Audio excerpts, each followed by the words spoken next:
ಕೈಕೇಯಿ ರಾಜಪುತ್ರಿ, ಈ ದಶರಥ ಮಹಾರಾಜನ ಮೋಹಕ ರಾಣಿ, ನೀನು ಸುಖವಾಗಿ, ನೀನು ಸುಖವಾಗಿ. ರಾಮಚಂದ್ರನನ್ನು ಕಾಡಿಗೆ ಕಳುಹಿಸಿ ನನ್ನ ಪ್ರಾಣವನ್ನು ತೆಗೆದು ನೀನು ಸುಖವಾಗಿರು, ಸಂತೋಷವಾಗಿರು. ಆದರೆ ನನ್ನ ರಾಣಿಯಾಗಿ ಅಲ್ಲ, ಭರತನ ಮಾತೆಯಾಗಿ. ಓ ವಿಧಿಯೇ, ಏಕೆ ಹೀಗೆ ಮಾಡಿದೆ? ಸಾರ್ಥಕವಾದ ಬದುಕನ್ನು ಸವಿಸಿ ಸಂತೃಪ್ತವಾದ ಸಾವನ್ನಪ್ಪಿ ಸ್ವರ್ಗಕ್ಕೆ ಸೇರಬೇಕೆಂದುಕೊಂಡಿದ್ದೆ.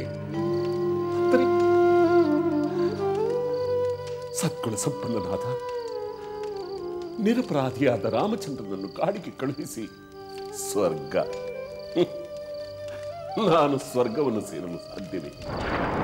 ಆ ಸ್ವರ್ಗದಲ್ಲಿ ನಿಷ್ಕಾರಣವಾಗಿ ನಿನ್ನ ಮಗನನ್ನು ಕಾಡಿಗಟ್ಟಿದೆ ಏಕೆ ಎಂದು ಕೇಳಿದರೆ ನಾನು ಏನೆಂದು ಉತ್ತರ ಕೊಡಲಿ? ಹೆಣ್ಣಿನ ಮೋಹಕ್ಕೆ ಬಲಿಯಾಗಿ ಹೀಗೆ ಮಾಡಿದನೆಂದು ಹೇಳಲೇ ಇದು ನ್ಯಾಯವೇ?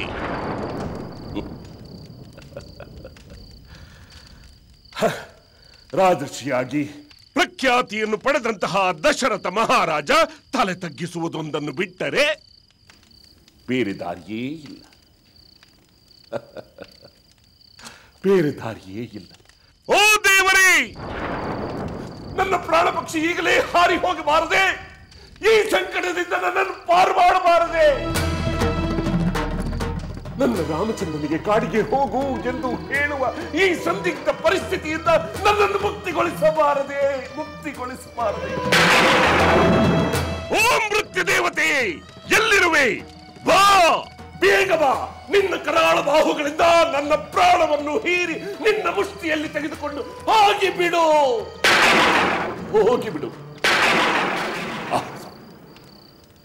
ಹೌದು, ಈಗ ಸಾವೇ ಸುಖ. ನಾನು ನಂಬಿದ ಪುಷ್ಪ ವಿಷ ಸರ್ಪವಾಗಿ ಕಚ್ಚಿದ ಮೇಲೆ ಈ ಬದುಕು ನಿರರ್ಥಕ, ನಿರರ್ಥಕ. ಓ ಓ ಮರಣವೇ ಬಾ, ಓ ಮರಣವೇ ಬಾ.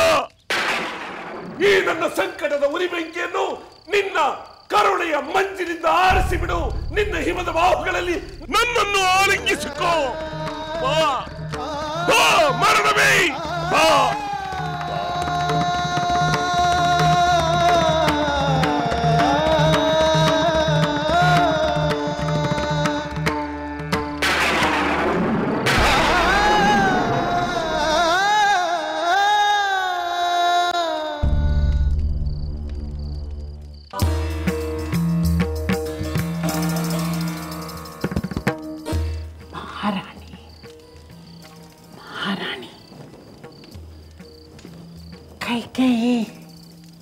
ಕೈಕೇಯಿ,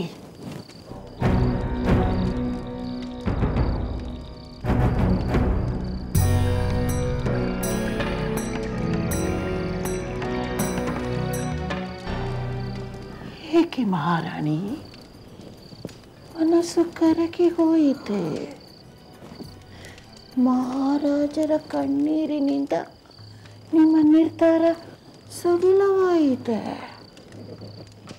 ಪಾಪ, ಕರುಣಾಜನಕವಾಗಿ ದುಃಖಿಸುತ್ತಿರುವ ನಿಮ್ಮ ಬುದ್ಧಿಯನ್ನು ಅಪ್ಪಿ ಅಕ್ಕರೆಯಿಂದ ಸಾಂತ್ವನ ಮಾಡಬೇಕೆಂದು ಪ್ರೇರಣೆಯಾಯಿತೆ. ಅಂತಾರೆ ಏನಿದು ನಿನ್ನ ಹುಡುಗಾಟ? ಇದು ನನ್ನ ಹುಡುಗಾಟವಲ್ಲ, ನಿಮ್ಮ ಪತಿಯ ಆಟ. ಆಟ? ಹೌದು.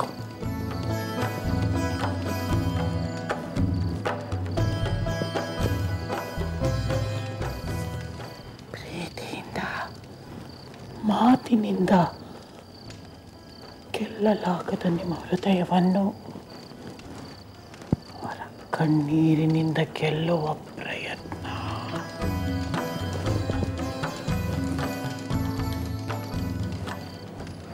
ನಿಮ್ಮನ್ನು ಅವರ ದಾರಿಗೆ ಸೆಳೆಯಲು ಮಾಡುತ್ತಿರುವ ನಾಟಕ.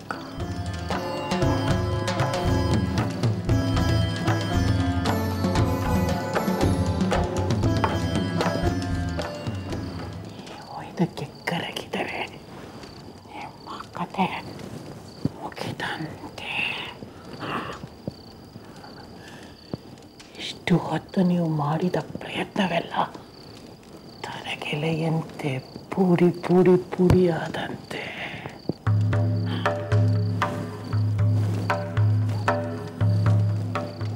ರಾಣಿ, ಮುಂದೆ ಭವಿಷ್ಯದಲ್ಲಿ ಇಂಥ ಅವಕಾಶ ಇನ್ನೆಂದಿಗೂ ಸಿಗಲು ಸಾಧ್ಯವೇ ಇಲ್ಲ.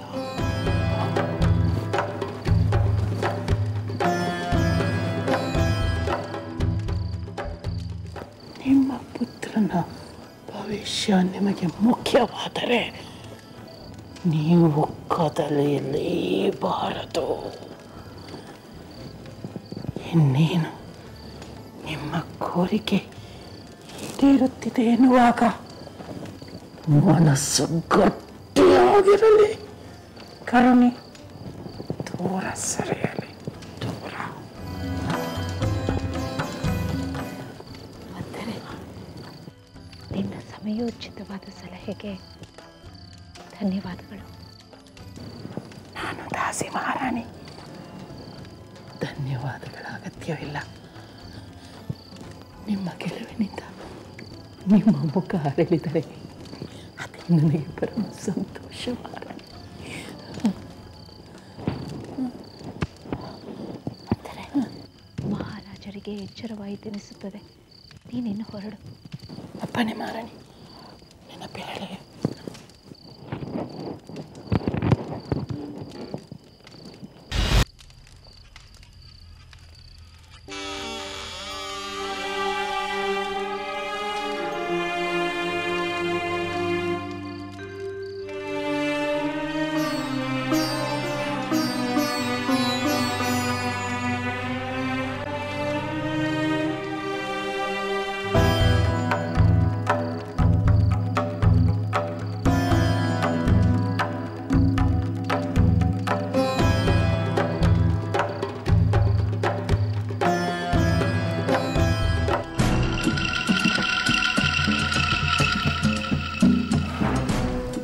ಪ್ರಭು, ನನ್ನ ಅಪೇಕ್ಷೆಯನ್ನು ಈಡೇರಿಸದಿರುವುದಕ್ಕೆ ಹೊಸ ಹೊಸ ಕಾರಣಗಳನ್ನು ಹುಡುಕುತ್ತಿದ್ದೀರಾ?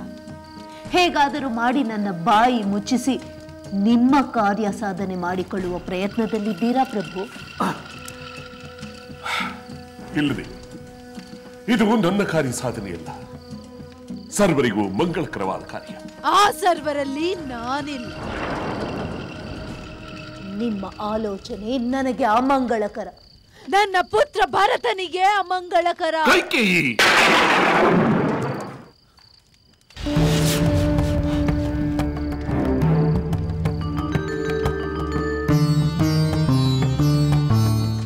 ಪ್ರಭು, ಮೊದಲು ನಾನು ಸಾಯುತ್ತೇನೆ ಎಂದು ಹೇಳಿದಿರಿ, ನಂತರ ನೀನೇ ಸತ್ತು ಹೋಗು ಎಂದು ಹೇಳಿದಿರಿ.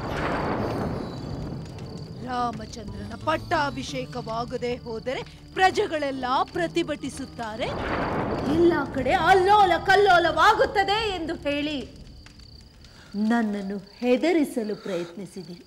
ಇಲ್ಲ ದೇವಿ, ಇದು ಹೆದರಿಸಲು ಹೇಳಿದ ಕಲ್ಪನೆಯ ಮಾತುಗಳಲ್ಲ, ವಾಸ್ತವ ಸಂಗತಿಗಳು.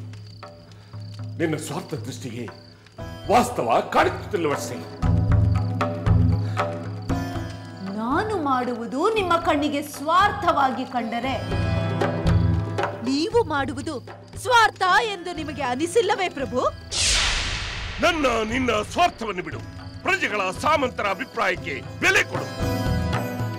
ನೀವು ಅವರು ನನ್ನ ಅಭಿಪ್ರಾಯಕ್ಕೆ ಏಕೆ ಬೆಲೆ ಕೊಡಬಾರದು? ಪ್ರಭು, ಇಡೀ ರಾತ್ರಿ ಆಡಿದ ನಿಮ್ಮ ಪ್ರತಿಯೊಂದು ಮಾತುಗಳಲ್ಲಿ ನನ್ನ ನಿರ್ಧಾರವನ್ನು ಹಿಂದೆ ಸರಿಸುವ ಉಪಾಯವೇ ಅಡಗಿದೆ. ಈಗಲೂ ಸಹ ರಾಜ್ಯವನ್ನು ನನಗೆ ಕೊಟ್ಟಂತೆ ಮಾಡಿ ಆ ರಾಜ್ಯವನ್ನು ಸ್ವತಃ ನಾನೇ ರಾಮಚಂದ್ರನಿಗೆ ನೀಡುವಂತೆ ಪ್ರೇರೇಪಿಸುವ ಉಪಾಯ ಅದರಲ್ಲಿ ಅಡಗಿದೆ. ಇದರ ಉದ್ದೇಶವೇನು ಪ್ರಭು? ರಾಮಚಂದ್ರ ಅರಣ್ಯಕ್ಕೆ ಹೋಗಬಾರದು, ನನ್ನ ಪುತ್ರ ಭರತನ ಪಟ್ಟಾಭಿಷೇಕವಾಗಬಾರದು ಎಂಬುದು ತಾನೆ. ನಾನು ರಾಜಮಾತೆಯಾಗಬಾರದು, ನಿಮ್ಮ ಕೌಸಲ್ಯೆ ರಾಜಮಾತೆಯಾಗಿ ಮೆರೆಯಬೇಕು ಎಂಬುದು ನಿಮ್ಮ ಅಭಿಲಾಷೆ. ದೇವಿ ದೇವಿ, ನನ್ನ ಭಾವನೆಗಳು ನಿನಗೇಕೆ ಅರ್ಥವಾಗುತ್ತಿಲ್ಲ? ನನ್ನ ಮಾತನ್ನು ಅರ್ಥ ಮಾಡಿಕೊಳ್ಳದವರ ಭಾವನೆಗಳನ್ನು ನಾನೇಕೆ ಅರ್ಥ ಮಾಡಿಕೊಳ್ಳಬೇಕು? ಪ್ರಭು, ಬೆಳಗಾಗಲು ಸ್ವಲ್ಪ ಸಮಯವಿದೆ. ಅರ್ಥವಿಲ್ಲದ ಜಿಜ್ಞಾಸೆಯನ್ನು ಮುಗಿಸಿಬಿಡೋಣ. ನಾನು ಧರ್ಮಾತ್ಮನಲ್ಲ. ಕೊಟ್ಟ ಮಾತನ್ನು ನಡೆಸಿಕೊಡುವ ಅಗತ್ಯವಿಲ್ಲ. ಸತ್ಯ ಹರಿಶ್ಚಂದ್ರರಂತಹ ಮಹಾತ್ಮರು ಜನಿಸಿದಂತಹ ವಂಶದಲ್ಲಿ ಜನಿಸಿದರೂ ಕೊಟ್ಟ ಮಾತಿಗೆ ತಪ್ಪಿದರೆ ಯಾವ ಅಪರಾಧವೂ ಇಲ್ಲ. ರಘುವಂಶದ ಕೀರ್ತಿ ನಾಶವಾದರೂ ಚಿಂತೆ ಇಲ್ಲ. ನೀನು ಹೇಳಿದ ಹಾಗೆ ನಾನು ನಡೆದುಕೊಳ್ಳುವುದಿಲ್ಲ. ನನಗಿಷ್ಟ ಬಂದಂತೆ ನಾನು ನಡೆದುಕೊಳ್ಳುತ್ತೇನೆಂದು ಹೇಳಿಬಿಡಿ, ಸಾಕು.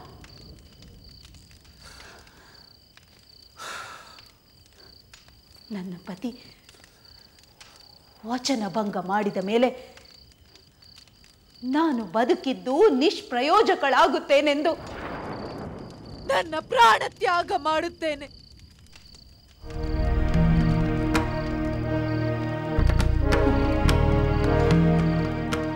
ನನ್ನ ಪ್ರಾಣ ತ್ಯಾಗ ಮಾಡಿದರೆ ನಿಮಗೇನು? ನಿಮ್ಮ ದಾರಿ ಸುಗಮವಾಗುತ್ತದೆ. ನಿಮ್ಮ ಪ್ರಿಯ ಪುತ್ರ ರಾಮಚಂದ್ರನಿಗೆ ಪಟ್ಟ ಕಟ್ಟಿಬಿಡಿ. ನನ್ನ ನತದೃಷ್ಟ ಪುತ್ರ ಭರತನನ್ನು ಕಾಡಿಗೆ ಅಟ್ಟಿಬಿಡಿ.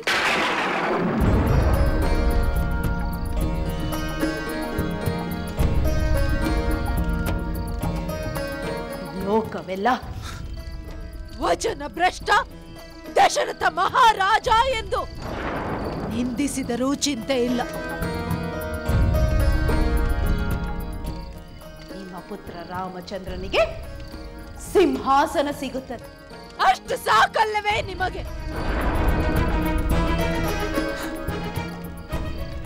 ಕತ್ತಿಯ ಅಲುಗಿನಷ್ಟು ಹರಿತವಾಗಿದೆಯೇ ನಿನ್ನ ಮಾತು? ಮೂರ್ಖ ಹೆಣ್ಣೆ, ನಾನು ವಚನ ಭ್ರಷ್ಟನಾಗಿದ್ದರೆ ರಾಮಚಂದ್ರನನ್ನು ಕಾಡಿಗೆ ಕಳುಹಿಸಬೇಡ ಕಳುಹಿಸಬೇಡ ಎಂದು ಕೈ ಜೋಡಿಸಿ ಏಕೆ ಬೇಡಿಕೊಳ್ಳುತ್ತಿದ್ದೆ?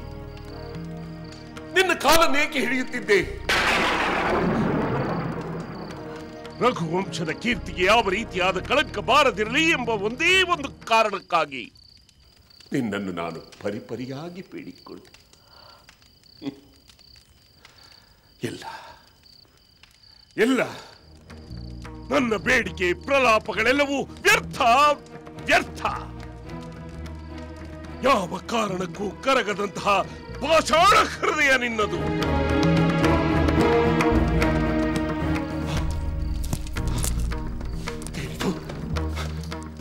ಬೆಳಗಾಗುತ್ತಿದೆ.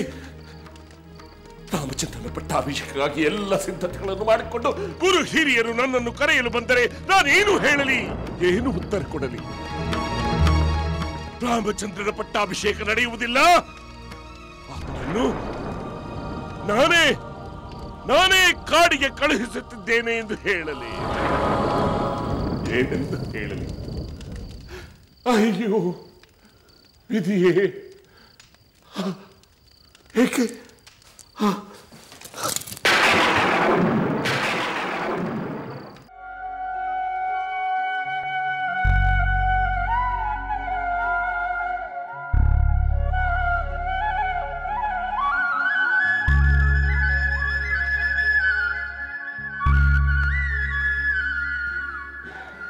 ದೇವಿ, ಸೂರ್ಯೋದಯವನ್ನು ನೋಡಿದೆಯಾ? ಎಂದಿನಂತೆಯೇ ಇಂದು ಸೂರ್ಯೋದಯ ಸುಂದರವಾಗಿದೆ. ನಿಜ ದೇವಿ, ನಿತ್ಯದಂತೆ ಇಂದು ಭಾಸ್ಕರನು ಲೋಕವನ್ನೇ ಬೆಳಗತೊಡಗಿದ್ದಾನೆ. ಸೂರ್ಯನ ಕಿರಣಗಳು ತಂದ ಚೈತನ್ಯದಿಂದ ಇಡೀ ಲೋಕವೇ ಕ್ರಿಯಾಶೀಲವಾಗಿದೆ.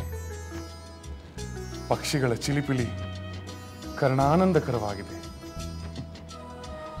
ರಾತ್ರಿಯ ನಿದ್ದೆಯಿಂದ ಎಚ್ಚರಗೊಂಡ ಎಲ್ಲರೂ ಹೊಸ ಹಗಲಿನ ಚಟುವಟಿಕೆಗಳಿಗೆ ನವೋಲ್ಲಾಸದಿಂದ ಸಿದ್ಧರಾಗುತ್ತಿದ್ದಾರೆ. ಹೌದು ಸ್ವಾಮಿ, ಇಡೀ ಪ್ರಕೃತಿಯೇ ಹಗಲನ್ನು ಉತ್ಸಾಹದಿಂದ ಸ್ವಾಗತಿಸುತ್ತಿದೆ. ನಿತ್ಯ ಕಾಣುವ ಸೂರ್ಯೋದಯವೇ ನಾವು ಇಂದು ಕಾಣುತ್ತಿದ್ದೇವೆ. ಆದರೆ ಇಂದಿನ ಸೂರ್ಯೋದಯ ನಮ್ಮ ಪಾಲಿಗೆ ವಿಶಿಷ್ಟ ಅಲ್ಲವೇ? ನಿಜ ಸ್ವಾಮಿ, ಪ್ರಕೃತಿಯಲ್ಲಿ ನಿತ್ಯ ನಡೆಯುವ ವ್ಯಾಪಾರಗಳೆಲ್ಲ ನಮ್ಮ ವೈಯಕ್ತಿಕ ಅನುಭವದ ಮೇಲೆ ವಿಶೇಷವೆನ್ನಿಸುವುದು ಸಾಮಾನ್ಯ. ನಮ್ಮಿಬ್ಬರ ಬದುಕಿನ ಈ ಮಹತ್ವದ ತಿರುವಿನಲ್ಲಿ ಇಂದಿನ ಸೂರ್ಯೋದಯ ವಿಶೇಷ ಮಾತ್ರವಲ್ಲ, ಮಹತ್ವವಾದದ್ದು ಹೌದು. ನಿಜ ದೇವಿ, ಇಂದಿನ ಸೂರ್ಯೋದಯವು ನಮ್ಮ ಬದುಕಿನಲ್ಲಿ ಅತ್ಯಂತ ಮಹತ್ವದ್ದು. ಏಕೆಂದರೆ ನಾವು ಸ್ವಚ್ಛಂದ ಬದುಕಿನಿಂದ ಕರ್ತವ್ಯ, ಹೊಣೆಗಾರಿಕೆ, ಪ್ರಜಾಸೇವೆಯ ವ್ರತದ ಬದುಕಿಗೆ ಹೋಗುತ್ತಿದ್ದೇವೆ. ಇಷ್ಟು ವರ್ಷ ನಾವು ಪಡೆದು ಬೆಳೆದ ಋಣಗಳನ್ನು ಮರಳಿ ಲೋಕಕ್ಕೆ ಸಲ್ಲಿಸುವ ಕಾರ್ಯಕ್ಕೆ ನಾವು ಸಮರ್ಪಿಸಿಕೊಳ್ಳುತ್ತಿದ್ದೇವೆ. ಸರಿಯಾಗಿ ಹೇಳಿದಿರ ಸ್ವಾಮಿ. ನೀವು ಯುವರಾಜರಾಗುವ ಈ ದಿನ ಆ ಸೂರ್ಯದೇವ ನಿಮಗೆ ಶುಭವನ್ನು ಕೋರಿ ಆಶೀರ್ವದಿಸುತ್ತಿದ್ದಾನೆ. ಜೊತೆಯಲ್ಲಿ ಸೂರ್ಯದೇವ ಹೇಗೆ ಪ್ರತಿಫಲಾಪೇಕ್ಷೆ ಇಲ್ಲದೆ, ಸ್ವಾರ್ಥದ ಲವಲೇಶವಿಲ್ಲದೆ ಸದಾ ಕಾರ್ಯನಿರತನಾಗಿರುತ್ತಾನೋ ಹಾಗೆ ಮುಂದೆ ನಿಮ್ಮ ಬದುಕು ನಡೆಯಬೇಕೆಂಬ ಎಚ್ಚರಿಕೆಯನ್ನು ನೀಡುತ್ತಿದ್ದಾನೆ ಅಲ್ಲವೇ? ನಿಜ ದೇವಿ, ಸೂರ್ಯದೇವನ ತೇಜಸ್ಸು ನಮ್ಮ ಅಜ್ಞಾನವನ್ನು ಹೋಗಲಾಡಿಸಲಿ, ನಮ್ಮ ಅವಿವೇಕವನ್ನು ದೂರ ಮಾಡಲಿ, ಧರ್ಮದ ದಾರಿಯಿಂದ ಎಂದೂ ಕದಲದಂತೆ ನಮಗೆ ಸತ್ಯ, ನಿಷ್ಠೆ, ಸಾಮರ್ಥ್ಯಗಳನ್ನು ನೀಡಲಿ ಎಂದು ಭಕ್ತಿಯಿಂದ ಬೇಡಿಕೊಳ್ಳುತ್ತಾನೆ. ನಾನು ಬೇಡುತ್ತೇನೆ. ನನ್ನ ಸುಖ ಸಂತೋಷಗಳು ಮುಖ್ಯವಲ್ಲ, ಕಡೆ ಉಸಿರಿನವರೆಗೂ ನಿಮ್ಮ ಸಹಧರ್ಮಚಾರಿಣಿಯಾಗಿ ಬಾಳುವಂತೆ ಹರಸು ತಂದೆ ಎಂದು ಬೇಡಿಕೊಳ್ಳುತ್ತೇನೆ. ಬೇಡುವುದೇನು ಸೀತೆ, ನಾವಿಬ್ಬರು ದಂಪತಿಗಳಾದ ಕ್ಷಣದಿಂದಲೇ ರಾಮ ಸೀತೆ ಅಭಿನ್ನರು. ನಾನು ಕೇವಲ ರಾಮನಲ್ಲ, ಕಡೆವರೆಗೂ ಸೀತಾರಾಮ. ಧನ್ಯಳಾದೆ ಸ್ವಾಮಿ. ನಿಮ್ಮ ಕೈ ಹಿಡಿದ ನನ್ನ ಜನ್ಮ ಸಾರ್ಥಕವಾಯಿತು.